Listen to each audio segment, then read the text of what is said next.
3.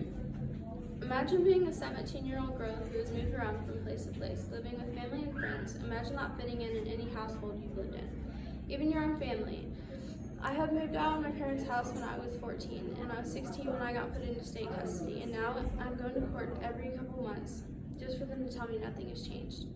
Imagine trying to persuade the court to let you live on your own but not succeeding at first because you don't feel like you have a voice and because everyone is against you and above you. But there was a teacher I continuously had class with throughout my 3 years in high school. My freshman year, I didn't care about anything. I moved school so often that I gave up on trying. I never wanted to be in school, and I never wanted to trust or gain any connection of any sort. Then I started my sophomore year with a different mindset. I wanted to change, but I didn't want to put the work in. My junior year, life got a little more complicated, and tables turned, and I tried catching up, but I was drowning in work and expectations. I still felt like I was failing, but honestly, I just wasn't working hard enough, and I didn't have a positive outlook, so nothing was going to change. It wasn't until my senior year that I changed and gathered my life up, and it was introduced to JAG by that one teacher.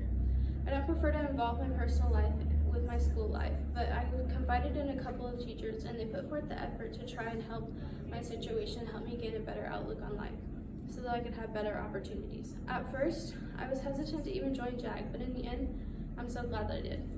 JAG has prepared me for a successful future in so many ways. Being a teenager in this situation that I am, this program is extremely helpful.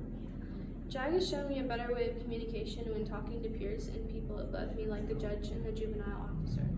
When talking to people of that sort, good communication skills are needed because you have to be able to understand their reasoning and react to the situation with an open mindset as well as a mature response.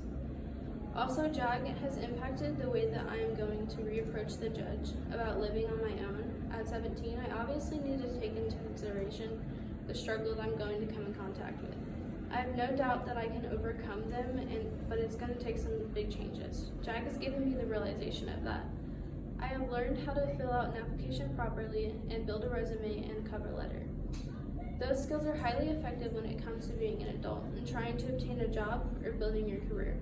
Leadership has also been a big part of being in JAG as well. Not only do I have the title as an officer, but I have to think of others when making any sort of decisions. You have to think about how your actions will reflect on the program, the school, and the members as well. And remember that you are part of the leadership other people look up to. And giving back to the community is a part of the program as well. Being asked to do good deeds of some sort and volunteer work definitely improves the outlook on life itself. It makes you think selfless-like. Eventually it becomes a part of your daily routine. It feels great to do so. Overall, this whole program offers so much to teenagers, not only with my experiences, but others as well. I think opportunities vary on the values and efforts they're willing to put forth.